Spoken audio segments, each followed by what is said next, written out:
Le Conseil des ministres éthiopien approuve des réformes économiques et des mesures de sécurité nationale.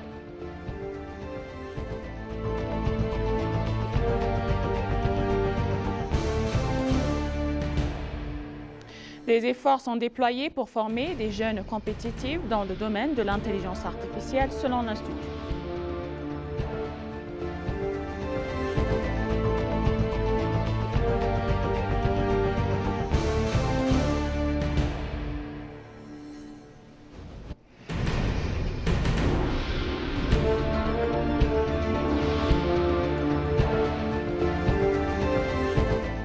Bienvenue chers téléspectateurs, c'est Moïda Gadamo avec le journal du vendredi 26 avril 2024. Restez avec nous.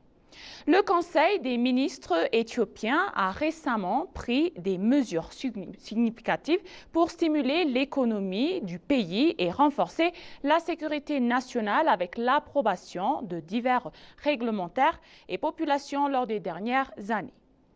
L'une des principales décisions prises lors de cette réunion a été l'approbation d'une proclamation visant à améliorer les incitations fiscales sur les exportations. Cette mesure vise à accroître les gains en devises nécessaires au développement industriel et à l'investissement en Éthiopie. En outre, un règlement concernant les frais de service de la Fédérale Coopérative Work Commission a été approuvé pour garantir la qualité des services fournis et réduire les coûts pour les utilisateurs.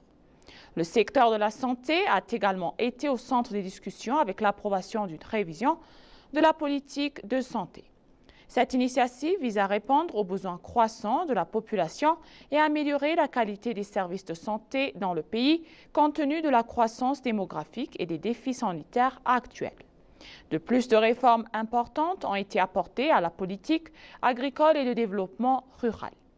Face à une demande croissante de production alimentaire et de productivité agricole, le Conseil des ministres a approuvé des mesures visant à transformer le secteur agricole et à encourager le développement rural.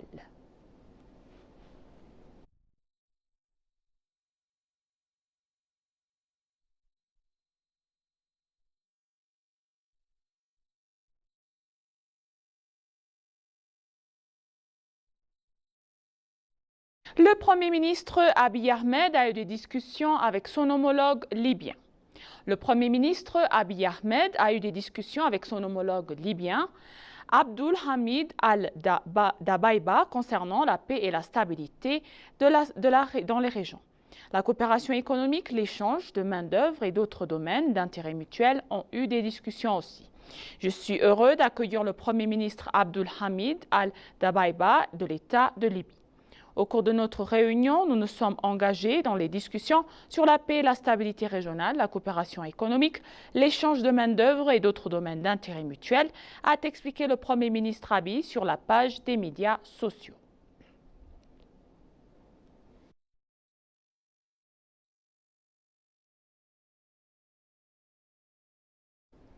L'Éthiopie donc réaffirme le poste principal pour résoudre les conflits régionaux pacifiques. Le ministre de l'État des Affaires étrangères de l'Éthiopie a réaffirmé la position de principe de son pays pour lutter contre les conflits régionaux par des moyens pacifiques et le respect de la souveraineté. Le ministre de l'État des Affaires étrangères, Meskanu Arga, participe à la consultation des députés des BRICS, des ministres étrangers de la situation au Moyen-Orient et en Afrique du Nord. Nous avons réaffirmé la position de principe de l'Éthiopie pour lutter contre les conflits par les moyens pacifiques en respectant la souveraineté et la propriété nationale, a-t-il écrit sur sa page X. Soulignant la primauté de la diplomatie et du dialogue, le ministre de l'État a appelé à une retenue et à une désescalade maximale pour éviter le risque de conflit régional dévastateur avec les ramifications mondiales catastrophiques.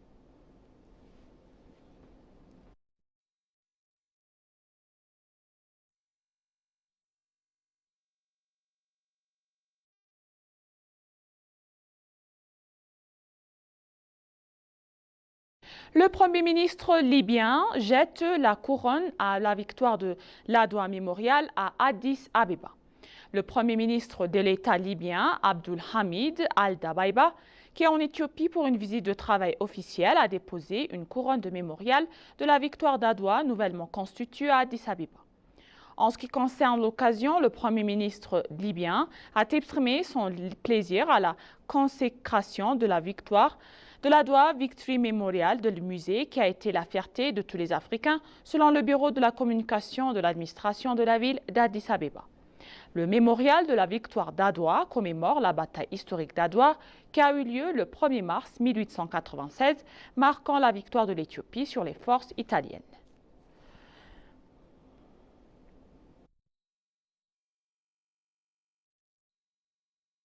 Le succès des compagnies aériennes éthiopiennes n'est pas seulement du côté passager, mais aussi de l'entretien, de la réparation, de la refonte, a déclaré le président mondial de Fairfax Africa Fund, Madame Zemedinesh Nigatu. Dans une interview exclusive avec l'ENA, le président a déclaré qu'Ethiopian Airlines avait un très grand magasin du MRO qui était l'un des plus grands au monde et le meilleur au monde pour maintenir les avions modernes. C'est une organisation très connue pour maintenir les avions, non seulement pour lui-même, mais sur d'autres compagnies aériennes envoient leurs avions ici, a-t-il ajouté. Selon Zemedina, Ethiopian Airlines est la plus grande compagnie aérienne d'Afrique et l'une des plus importantes du monde. Son succès est non seulement fondé sur sa capacité de transporter des passagers du monde entier, mais aussi sa capacité à maintenir ses avions très sophistiqués et très chers. De plus, l'aéroport international de Bolé est aujourd'hui la plus grande passerelle pour voyager en Afrique et en Nord d'Afrique. En plus de cela, Ethiopian Airlines, qui se déplace de l'Afrique à d'autres parties du monde et en Afrique, est le plus grand des Émirats arabes unis, Turkish et Lufthansa combinés en Afrique.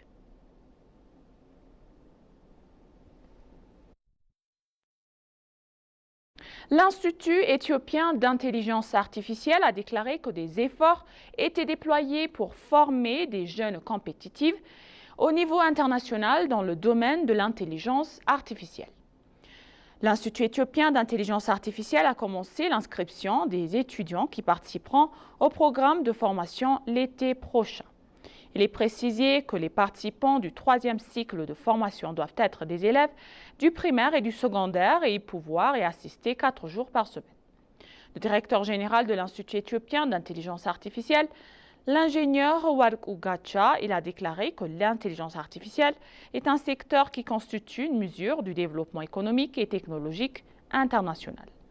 Il a déclaré que l'Éthiopie travaille dur pour accroître la compétitivité de l'intelligence artificielle en créant un institut continental d'intelligence artificielle du premier plan. Il a indiqué que la formation dispensée aux adolescents ayant des penchants créatifs et des compétences dans le domaine qui permettra de créer un pays compétitif dans de nombreux domaines.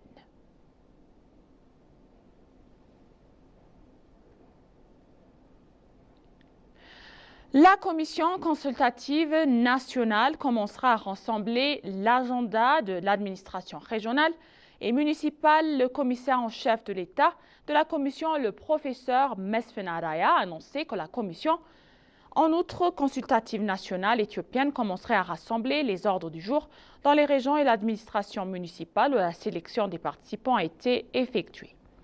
Le commissaire en chef, le professeur Mesfen Araya, a déclaré que la commission avait procédé à une sélection de base et axée sur la participation du public des participants dans 10 régions et 2 municipalités.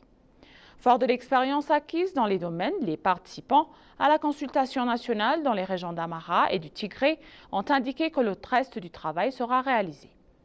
Il a souligné que les administrations des régions et 2 villes où se déroule actuellement la sélection des participants entameront le processus d'élaboration de l'ordre du jour. À cet effet, des élus de chaque circonscription se rendront dans la région et avec 20 acteurs dans la région, ils représenteront l'agenda national de la région et de leur zone, a-t-il été précisé.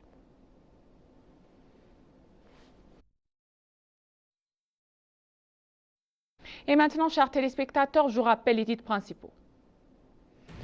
Le Conseil des ministres éthiopien approuve des réformes économiques et des mesures de sécurité nationale.